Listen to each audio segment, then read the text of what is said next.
The summer sun beat down on the Port of Quebec in July 1940. From the gangway of the SS Ettrick, a procession of young men descended, many barely out of boyhood, their eyes hollow with confusion and fear. They had fled the Nazi terror in Germany and Austria. They had found refuge in Britain. They believed they were sailing toward freedom in Canada. Instead, armed soldiers waited to escort them behind barbed wire. Among the men watching this disembarkation stood Canadian military personnel, who would soon face a profound moral crisis. These soldiers expected hardened Nazi prisoners of war. What they received instead would challenge everything they understood about duty, justice, and the nature of war itself. Canada in 1940 stood at a crossroads of conscience. For over a decade, the nation's immigration policies had been animated by institutional anti-Semitism, so pervasive that Director of Immigration Frederick Blair had openly questioned why Jews were so unpopular everywhere. When the refugee ship MS St. Louis approached Canadian waters in 1939, carrying 907 desperate Jewish passengers, Blair drew his line in bureaucratic concrete. Canada refused them entry. More than 250 of those passengers would later perish in the Holocaust. Yet now, through a twist of wartime chaos, Canada found itself the reluctant guardian of 2,300 Jewish refugees it had never wanted to admit. The British government, panicked by the German invasion of France and the Low Countries, had rounded up thousands of enemy aliens, anyone of German or Austrian origin, regardless of their actual loyalties. Among them were the very Jews who had escaped Nazi persecution. Britain classified them into categories. Category A were dangerous Nazi sympathizers, Category B posed potential risks, and Category C were deemed no threat at all. The distinction mattered little when fear took hold. Britain needed these men gone. Canada agreed to accept 7,000 dangerous-type civilians and prisoners of war to aid the war effort. What Britain neglected to mention was that roughly one-third of the internees they shipped across the Atlantic were Jewish refugees, the least dangerous individuals imaginable. The British knew well that if they identified these men as Jews, Canada's anti-Semitic immigration apparatus would refuse them entirely. The first transport arrived on June 29, 1940. The SS Ettrick, SS Arendora Star, and SS Sobieski carried their human cargo through submarine-infested waters. On July 2nd, the Arendora Star never reached its destination. A German U-boat torpedoed the liner off the coast of Ireland. 805 souls drowned, including many Jewish refugees and anti-fascists who had fled Germany, Austria, and Italy. They had survived Hitler's persecution only to die at sea, classified as his allies. Those who reached Canada alive faced a different nightmare. The Canadian military established internment camps across Quebec, Ontario, and New Brunswick. Camp 40 near Sherbrooke, Camp 41 on Île aux Noix, Camp B in New Brunswick, Camp T in Trois-Rivières. Each became home to hundreds of men trapped in bureaucratic purgatory. The camps themselves presented an obscene irony. Canadian authorities, unaware of the true nature of many internees, housed Jewish refugees alongside genuine Nazi prisoners of war. At Camp T in Trois-Rivières, 16-year-old boys who had arrived in Britain through the Kinder Transport, the mercy mission that saved Jewish children after Kristallnacht, now bunked with German soldiers, some of them unabashed Nazis. Fights erupted immediately. The Jewish refugees, many still teenagers, faced their persecutors once again, this time behind Canadian barbed wire. Camp guards, mostly First World War veterans, quickly separated the groups, but the psychological damage was profound. Here were the most passionate anti-Nazis on Canadian soil, treated as the enemy they had risked everything to escape. The confusion stemmed from willful ignorance and systematic prejudice. Canadian immigration officials had spent the 1930s perfecting the art of Jewish exclusion. When Frederick Blair received news of Nazi persecution in 1938, his response was chilling. He acknowledged the Jews faced further misery or even extinction, yet he did nothing. When asked how many Jewish refugees Canada should accept, Blair's deputy reportedly answered, "None is too many." This institutional anti-Semitism created the conditions for the internment tragedy. Canadian authorities received the British shipments without proper documentation of who these men actually were. The military processed them as enemy aliens. The refugees protested. They shouted in Yiddish, in German, in broken English, "We're on your side. We're with you." Their pleas fell on deaf ears. Inside the camps, an extraordinary transformation began. The Jewish internees refused to be broken by this second betrayal. They organized, they educated, they created community behind the wire. Despite the trauma of imprisonment, despite not knowing the fate of families left behind in Nazi-occupied Europe, they built something remarkable. At Camp B, 19 concert pianists found themselves interned together. Lectures, classes, and cultural programs proliferated. The camps became impromptu universities. Professors taught courses in mathematics, philosophy, languages, and sciences. Young men who had their education interrupted by Nazi persecution now continued their studies under Canadian guard towers. The absurdity of the situation became apparent to some Canadian soldiers relatively quickly.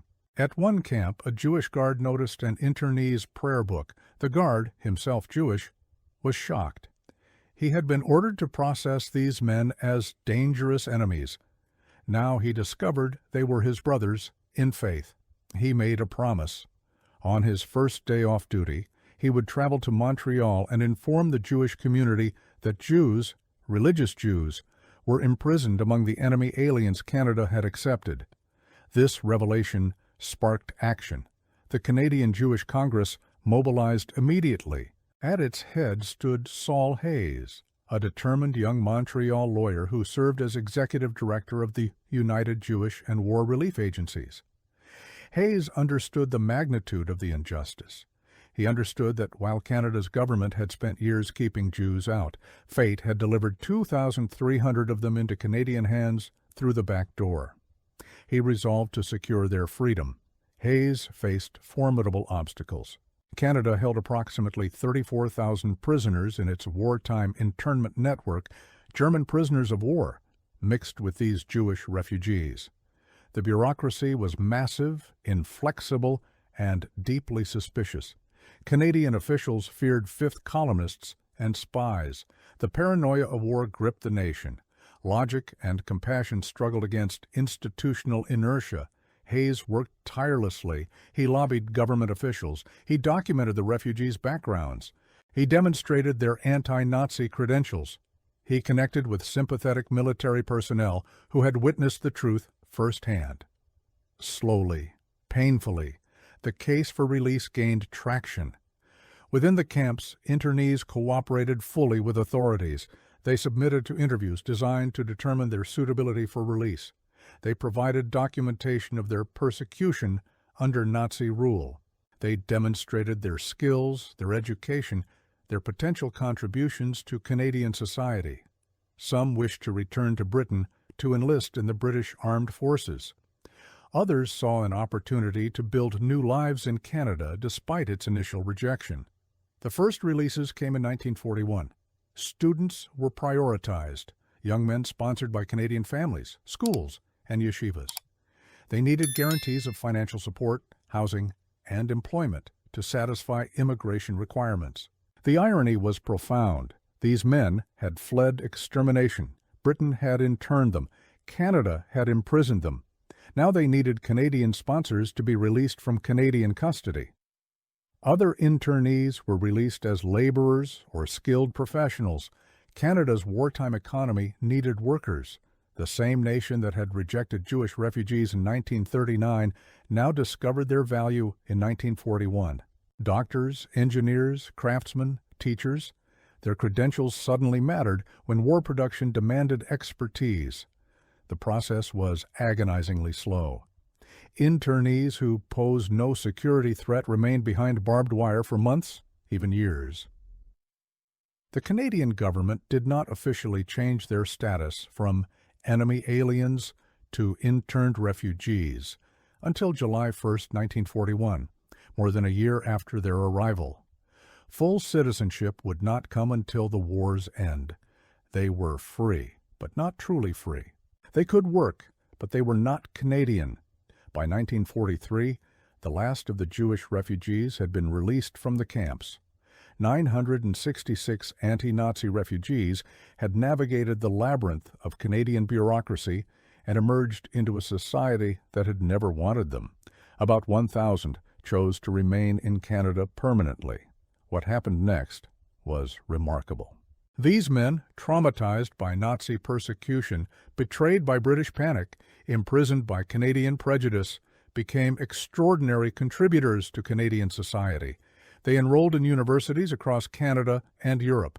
They pursued careers in medicine, law, science, and the arts. They married, they built families, they became Canadian success stories. Eric Koch, interned at age 18, spent 18 months behind wire before release. He studied at the University of Toronto and became a distinguished author, writing Deemed Suspect about his wartime experience. He looked back without bitterness, though he never forgot. Rabbi Irwin Child, interned at age 20, endured nearly 2 years in Quebec and New Brunswick camps. The psychological toll was immense, surrounded by barbed wire and armed guards, with no knowledge of his family's fate in Nazi-occupied Europe. He became Rabbi Emeritus at Toronto's Adath Israel Synagogue, a pillar of the Canadian Jewish community. Historian Paula Draper, who studied the internment extensively, identified the profound tragedy beneath the surface. These refugees represented what Canada lost when it closed its doors to Jews in the 1930s. Their eventual success demonstrated what the nation gained when circumstances forced admission. In the wider context of the Holocaust, thousands of Jews desperately needed sanctuary. Canada refused them. These 2,300 arrived only through bureaucratic accident, classified as the very thing they despised. The camps where they were held, Camp B, Camp 40, Camp 41, Camp T, have largely faded from memory. The buildings were repurposed or demolished. The barbed wire was removed. The guard towers came down. For decades, few Canadians knew the story. Even local communities near the camps remained ignorant of what had transpired within their midst. The broader network of Canadian internment camps that held the 34,000 prisoners, German POWs, and the Jewish refugees together represented the complexity of wartime security measures. Canadian soldiers guarding these facilities faced their own moral reckonings. Some recognized the injustice and worked to ease conditions. Others simply followed orders. All were caught in a system that valued caution over compassion, security over justice. The rescue of the Jewish internees was not the work of one soldier's singular idea. It was a collective effort born from the ground up. Jewish Canadian soldiers discovered the truth and spread word to their communities. Saul Hayes and the Canadian Jewish Congress organized the legal and financial framework for release. Sympathetic military officials expedited cases when possible. Canadian families offered sponsorship. Universities accepted students. The rescue emerged from many hands pushing against institutional resistance. Yet the fundamental injustice remained. These men should never have been imprisoned in the first place. They were victims being treated as perpetrators. They were refugees being classified as enemies. The very categories Britain created, A, B, C, meant nothing when panic overrode reason.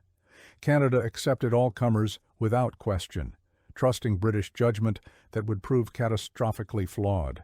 The tragedy of the Arundora Star cast a long shadow over the entire operation. Those 805 dead included Jewish refugees who survived Nazi persecution only to drown in the Atlantic, torpedoed while labeled as Hitler's allies. The ship's sinking contributed to heated debates in Britain about internment policies. It led to releases in Britain. But in Canada, the internees already imprisoned faced a different struggle, convincing a reluctant nation to acknowledge its mistake. The camps themselves became sites of resistance through education. When the world denied them freedom, the internees created freedom of thought. When nations questioned their worth, they proved their value through scholarship. The 19 concert pianists, the dozens of professors, the hundreds of students, they transformed imprisonment into opportunity. They refused to let injustice define them. Canadian soldiers who witnessed this transformation often came away changed. They had expected dangerous Nazis. They found passionate anti-fascists. They expected threats to Canadian security. They found teenagers who wept for families left behind. Some guards formed bonds with internees. Some learned Yiddish phrases. Some smuggled in extra rations or newspapers. These small acts of humanity occurred within a system designed to dehumanize. The release process required each internee to navigate Canada's main immigration channels, the very channels that had excluded Jews for decades. They needed sponsors, they needed jobs, they needed housing, they needed proof they would not become public charges. Frederick Blair's immigration department, which had perfected Jewish exclusion, now processed Jewish inclusion. The bureaucrats who had crafted arguments against Jewish refugees now stamped approval for their release. The cognitive dissonance was complete. Some internees chose not to stay in Canada. They returned to Britain to enlist in the British Armed Forces, determined to fight the regime that had persecuted them. They went from interned enemy aliens to Allied soldiers, finally allowed to prove the loyalty they had proclaimed from the beginning.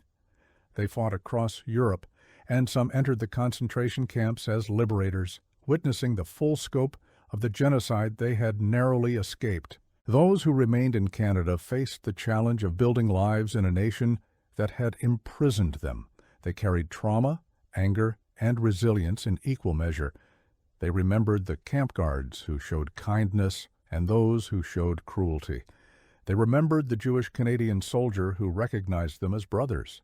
They remembered Saul Hayes fighting for their freedom. They remembered the families who sponsored them. They also remembered Frederick Blair, the SS Arendora Star, and the years behind barbed wire. The story of these 2,300 Jewish refugees interned in Canada exists as a footnote to the Holocaust, yet it reveals profound truths about wartime justice and institutional prejudice. While 6 million Jews perished in Europe, these 2,300 survived through a combination of luck, timing, and eventually advocacy. They were not rescued from extermination camps. They were rescued from their rescuers. The camps they inhabited were not Auschwitz or Bergen-Belsen. No gas chambers operated in Quebec or New Brunswick. No systematic murder occurred. Yet the internment represented a profound moral failure. These men had committed no crime. They had fled persecution. They had sought safety. Britain betrayed them. Canada imprisoned them.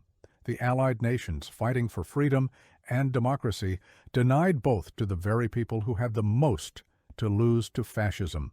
The eventual release and success of these internees provided Canada with an unexpected gift. After the war ended, Canada admitted approximately 35,000 Holocaust survivors, a significant shift from the pre-war policy of none is too many. The internment experience and the contributions of the freed refugees helped reshape Canadian attitudes toward Jewish immigration. What began as injustice ended as transformation. In 2018, Prime Minister Justin Trudeau issued an official apology for Canada's refusal of the MS St. Louis in 1939. He acknowledged that the story of the St. Louis was no isolated incident, that Canada's government had been indifferent to Jewish suffering before and after that ship sailed. The apology encompassed the broader history of anti-Semitic exclusion, including the wartime period when 2,300 Jewish refugees arrived as prisoners rather than refugees. The legacy of the Jewish internment resonates in contemporary refugee policy. When Vietnamese boat people faced crisis in the 1970s, Immigration Minister Ron Atke cited the history told in None is Too Many, Irving Abella and Harold Troper's definitive account of Canada's rejection of Jewish refugees. Atke was determined not to repeat past mistakes. Canada opened its doors, accepting tens of thousands of Vietnamese refugees. In 1986, the people of Canada received the Nansen Medal from the United Nations High Commissioner for Refugees for this humanitarian response. The circle had closed. The nation that rejected Jews in the 1930s imprisoned Jewish refugees in the 1940s, and admitted Holocaust survivors after the war finally embraced refugee protection as a national value. The transformation was neither quick nor easy. It required confronting uncomfortable truths about prejudice, bureaucracy, and the cost of indifference. The Canadian soldiers, guards, and officers who operated the internment camps between 1940 and 1943 were not villains. Most were ordinary men following orders, caught in a system that made little sense.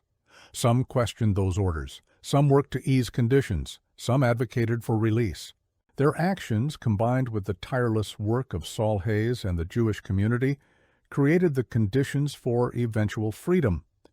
The crazy idea that rescued these refugees was not a single brilliant plan hatched by one soldier. It was the accumulation of many small acts of courage and compassion. It was the Jewish Canadian soldier informing his Montreal community. It was Saul Hayes dedicating himself to their cause. It was the military officials who expedited cases. It was the Canadian families who offered sponsorship. It was the universities that accepted students. It was the businesses that hired workers. It was the collective realization that justice demanded action. The 34,000 prisoners held in Canada's wartime internment network included hardened Nazis who believed in Hitler's vision. They included German soldiers captured in combat who fought for their nation. And they included 2,300 Jewish refugees who had committed no crime beyond being born in the wrong place at the wrong time. The vast majority of the 34,000 were genuine enemy combatants. The tragedy was that 2,300 were not, and the system treated them identically until reality forced correction. Today, the survivors and their descendants carry forward this history. They tell their stories in books, documentaries, and testimony. They ensure that the camps are remembered not as footnotes, but as warnings. They demonstrate through their lives what Canada gained when it finally corrected its mistake. They remind us that refugees are not threats, but people, that paperwork and bureaucracy can create injustice as surely as malice, and that courage sometimes means questioning the orders we're given. The former railway repair shop in Sherbrooke that became Camp 40 stands now as a different structure, its wartime purpose invisible. Île-aux-Noix, where Camp 41 held its internees, has returned to peaceful purposes. The sites of Camp B and Camp T reveal no trace of barbed wire or guard towers. The physical evidence has largely disappeared, but the human legacy remains. That legacy speaks to the resilience of the human spirit when confronted with injustice. The internees who studied behind barbed wire, who maintained their dignity when classified as enemies, who built community in imprisonment, and who forgave enough to stay and contribute to Canada, they embodied resistance through perseverance. They could not escape the wire, so they transcended it. The story also speaks to the power of advocacy. Without Saul Hayes and the Canadian Jewish Congress, the release process would have been even slower, even more painful. Without Jewish Canadian soldiers spreading word of the truth, the broader community might never have mobilized. Without sympathetic military personnel facilitating releases, bureaucracy might have kept men imprisoned for the war's duration. Change required both internal and external pressure. The internment of Jewish refugees in Canada represents a peculiar chapter in Holocaust history. These men were not in Europe when the final solution accelerated. They did not experience the ghettos, the death marches, the selections, or the gas chambers. Their families did. While they sat in Canadian camps, their mothers, fathers, sisters, and brothers faced extermination. They were simultaneously saved and tormented, safe from death, but imprisoned by their saviors, unable to help those left behind.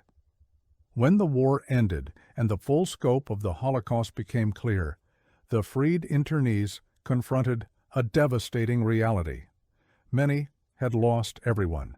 The families they left behind in Germany and Austria had been murdered. The communities they fled no longer existed. They had survived, but at what cost? The guilt of survival, common among Holocaust survivors, weighed especially heavy on those who had been imprisoned in safety while their loved ones died. Yet they rebuilt. They married fellow survivors. They started families. They pursued careers. They became doctors, lawyers, professors, rabbis, authors, and community leaders.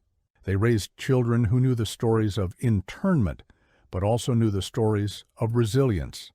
They became Canadian fully and completely, while never forgetting the journey that brought them to this status. The Canadian Jewish community that advocated for their release grew stronger through this experience. The wartime period forced Jewish Canadians to confront their own nation's anti-Semitism while simultaneously fighting Hitler's genocidal version. The 17,000 Jewish Canadians who served in the military faced this duality daily.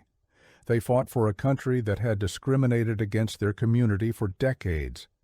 They liberated concentration camps in Europe, while their government imprisoned Jewish refugees at home. Some of these Jewish Canadian soldiers participated in the liberation of Bergen-Belsen, Westerbork, and other camps. They witnessed the ultimate result of the Nazi ideology that had driven the internees to flee. Private Jack Markovich, who helped liberate Bergen-Belsen, nearly shot Commandant Joseph Kramer on sight. The rage he felt at what he witnessed nearly overwhelmed military discipline. He understood, perhaps more than most, the injustice of imprisoning Jewish refugees in Canada, while European Jews died by the millions. The connection between liberation and internment creates a painful irony. Canadian soldiers, including Jewish Canadians, freed survivors from Nazi camps. Those survivors faced uncertain futures, traumatized and displaced. Meanwhile, 2,300 Jewish refugees sat in Canadian camps, having fled the same regime, classified as its supporters. The war created these absurd juxtapositions, liberation and imprisonment, rescue and rejection, occurring simultaneously across the Atlantic. The post-war reckoning in Canada involved confronting these contradictions. When Holocaust survivors sought admission to Canada after 1945, the nation could not credibly maintain the same exclusionary policies. The internment of the 2,300 refugees, their subsequent release, and their contributions to Canadian society provided a template. If these dangerous enemy aliens could become valued Canadians, perhaps Holocaust survivors deserved the same opportunity. Canada admitted 35,000 Holocaust survivors in the post-war years. A dramatic shift from pre-war policies. This shift did not happen automatically. Saul Hayes and the Canadian Jewish Congress continued their advocacy. They presented the evidence to the Senate Committee on Immigration and Labor. They argued that discrimination based on race and religion should be eliminated from immigration policy. The committee agreed, with the exception that limits on Asian immigration somehow remained consistent with Canada's absorptive capacity, revealing that prejudice dies slowly and selectively. The story of the Jewish internment also affected Canadian military culture. Soldiers who guarded these camps, who witnessed the injustice firsthand, returned to civilian life carrying those memories. Some became advocates for refugees in their communities. Some joined Jewish organizations despite not being Jewish themselves. Some simply told the story, ensuring it would not be forgotten. The experience of guarding innocent men changed them. For the internees themselves, forgiveness came in different forms and degrees. Some, like Eric Koch, looked back without bitterness, acknowledging that wartime created confusion and fear. Others carried anger at the system that imprisoned them while claiming to fight for freedom. Many fell somewhere in between, grateful for eventual release and opportunities in Canada, yet unable to forget the trauma of internment and the loss of family in Europe. The physical remnants of the camps have largely disappeared, but memorial efforts have emerged. Museums and educational institutions have created exhibitions about the internment. The Vancouver Holocaust Education Center developed an Enemy Aliens Research Guide and traveling exhibition. The Montreal Holocaust Museum maintains documentation and testimony. These efforts ensure that the story reaches new generations, that the camps are remembered, and that the lessons inform contemporary refugee policy. The lessons are multiple and complex. First, that fear-based policymaking creates injustice. Britain's panic about fifth columnists led to mass internment of innocent people. Canada's acceptance of British classification without verification compounded the error. Second, that bureaucracy can be weaponized. Frederick Blair's immigration department used procedures and regulations to exclude Jews systematically. Third, that advocacy matters. Without Saul Hayes and the Jewish community, releases would have been far slower. Fourth, that individual actions accumulate. The Jewish Canadian soldier who informed his community, the guards who showed kindness, the families who offered sponsorship, each contribution mattered. The number 34,000, representing all prisoners held in Canada's wartime internment network, reminds us of scale. Within that massive system, 2,300 Jewish refugees represented less than 7%. They were a minority within a minority, easily overlooked, easily forgotten. That they are remembered at all reflects decades of advocacy, documentation, and testimony. That their story continues to be told reflects our ongoing struggle to reconcile wartime security with human rights. The internment camps operated in democratic Canada, not Nazi Germany. No one was murdered. No gas chambers existed. The comparison is not appropriate, yet the camps represented a profound democratic failure, the imprisonment of innocent people based on ethnic origin and bureaucratic confusion. Democracy is not immune to injustice. It requires constant vigilance, advocacy, and the courage to admit mistakes. When the last Jewish refugee walked free from Canadian internment in 1943, the war still raged in Europe. The Holocaust continued. More than 2 years would pass before Allied forces would liberate the death camps and reveal the full magnitude of Nazi genocide. The freed refugees in Canada could do nothing but wait, hope, and build their new lives while their old world burned. After liberation, after the Nuremberg trials, after the full accounting of 6 million murdered Jews, the story of 2,300 imprisoned in Canada might seem trivial. It is not. Every story of persecution, imprisonment, and eventual freedom matters. Every example of injustice corrected, even slowly and incompletely, provides hope. Every survivor who rebuilt their life after trauma demonstrates human resilience. The internee's story is not the Holocaust, but it is part of Holocaust history, a reminder that even the nations fighting Hitler were not innocent of anti-Semitism, that even democracies can imprison refugees, and that even wartime can be made more just through advocacy. The Canadian soldiers, guards, and officers who operated these camps between 1940 and 1943 faced choices. They could follow orders blindly or question unjust policies. They could treat internees as enemies or as human beings. They could maintain rigid camp discipline or show compassion within military structure. Some chose compassion. Some remained indifferent. Their choices, multiplied across dozens of guards and hundreds of days, created the conditions the internees experienced. The crazy idea that ultimately rescued these 2,300 Jewish refugees was this: that justice matters even during war, that refugees deserve protection even when they come from enemy nations, that bureaucratic classifications should yield to human reality, and that advocacy can overcome institutional resistance. It was not one soldier's idea. It was the collective realization of many people, soldiers, lawyers, community leaders, families, that something was profoundly wrong and needed correction. Today, as nations again confront refugee crises, the story remains relevant. When fear drives policy, when bureaucracy overrides compassion, when classification matters more than individual circumstances, we risk repeating history. The Jewish refugees interned in Canada remind us that the line between refugee and prisoner can be bureaucratically thin, that democracies must actively protect rights even during crises, and that the cost of indifference is measured in human suffering.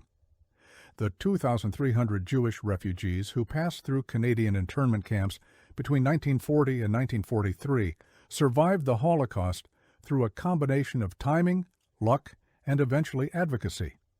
They were not rescued from extermination camps. They were rescued from the nation that was supposed to offer them refuge. Their survival was both a triumph and a tragedy, a triumph of resilience and advocacy, a tragedy of needless suffering and institutional failure. Their story, intertwined with the 34,000 prisoners held in Canada's wartime network, reminds us that even in the darkest hours, individual actions matter, that justice delayed can still become justice delivered, and that the courage to admit and correct mistakes defines democratic character.